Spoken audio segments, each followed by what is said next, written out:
Amis cinophiles, bonjour et bienvenue dans cette nouvelle vidéo dans laquelle on va parler de Chanclouille qui m'a laissé un petit message ici très intéressant vis-à-vis du HSK.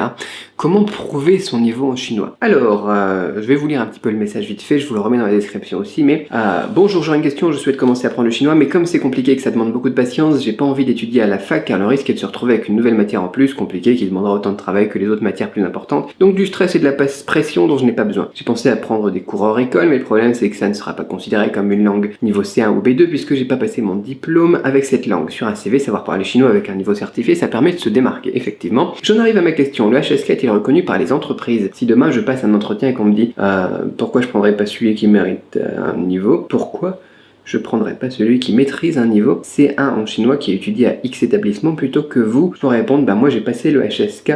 Merci, j'essaie d'être le plus clair possible. Alors, il faut savoir que les trucs comme les licences, par exemple, en France, les masters, les choses comme ça de chinois, ça justifie pas forcément du niveau B2, C1 ou ce genre de choses. Pas du tout, au final, c'est comme une licence d'anglais. Ce qui valide vraiment un niveau, c'est le test du TOEFL, tu vois, TOEFL, TOEIC ou des choses comme ça, tu vois. Et bah ouais, c'est ça qui est important, quoi. Donc si tu leur dis, bah moi j'ai passé le HSK, au final je pense que les gens qui auront fait l'INALCO, qui auront fait une licence de chinois, LEA ou n'importe quoi, eh bien ils auront passé le HSK aussi, et c'est effectivement ça qui fera foi, quoi. C'est ça le test officiel de niveau de chinois. Donc peu importe que tu aies étudié par exemple le chinois en Chine, tu vois, moi j'ai étudié le chinois en Chine, j'ai un certificat, comme quoi j'ai plusieurs certificats même, comme quoi j'ai étudié pour plusieurs périodes, programme court terme, programme long terme, etc. en Chine, tu vois.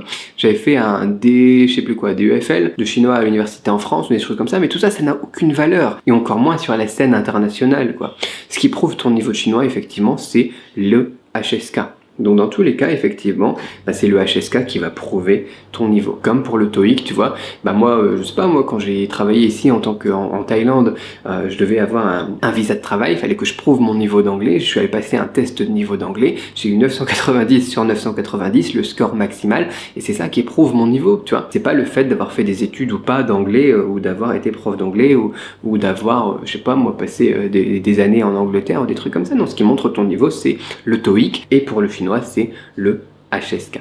Donc, où est-ce qu'il est passé mon truc? Pour répondre à tes questions, Chanclouille, pour répondre à ta question, non, c'est pas moi j'ai passé le HSK, eux ils l'ont pas passé, eux ils l'auront passé aussi. Ce qui sera, c'est bah voilà mon score HSK, voilà mon HSK, voilà le relevé de mon niveau oral, écrit, etc. Et bah voilà, maintenant vous pouvez comparer aussi avec les autres, il faut qu'ils vous fournissent ce papier parce que c'est ça, tu peux même éduquer l'employeur parce que c'est ça bien qui justifie le niveau de chinois, et puis vous pouvez voir bah, si je suis meilleur qu'eux ou pas, ou bien en tout cas avoir la vision globale de moi, mon profil par rapport à eux. Et puis voilà, c'est ce que je te recommanderais de faire, Chanclouille. Après, donc du coup, ce qui serait intéressant aussi d'évoquer, tu vois, pourquoi est-ce que par exemple les gens qui font l'INALCO n'ont pas un niveau suffisant, pourquoi les gens qui font LEA ou licence de chinois n'ont pas un niveau suffisant en chinois par rapport à des gens qui étudient en Chine ou qui étudient par eux-mêmes? C'est parce qu'ils ont énormément de cours sur la politique, l'histoire, la géographie, la culture et ce genre de choses, et au final ils n'ont pas beaucoup de pratique du chinois, tu vois, ils sont pas très à l'aise à l'oral, ce genre de choses. Mais toi, il faut que tu puisses justifier que tu as aussi ces connaissances au niveau culturel, historique, etc. Parce que quand on fait du chinois par soi-même, on fait généralement que du chinois. Moi j'insiste beaucoup, tu vois, dans la méthode Cramp sur la minute culture, ce genre de choses, tu vois, sur des petites anecdotes, sur la vie, sur la cuisine, sur le quotidien, ce genre de choses. C'est ce qui va permettre aussi de montrer toi aussi que tu comprends et que tu les as et qualifié pour ça, que tu comprends la culture, l'interculturalité. Parce qu'on a pas mal de gens qui ont fait du chinois, mais qui comprennent rien du tout au final à la culture chinoise, qui vont arriver, qui vont se présenter, ils vont dire ah ouais tiens regarde, ils vont parler je sais pas moi des événements de Tiananmen par exemple en 89 ou des trucs comme ça, avoir une vision politique très française qui va casser toute la relation interculturelle quand ils vont aller voir des Chinois parce qu'ils vont leur parler que de leur vision, etc. Toi t'arrives à montrer ton ouverture d'esprit, ta connaissance de l'histoire, etc.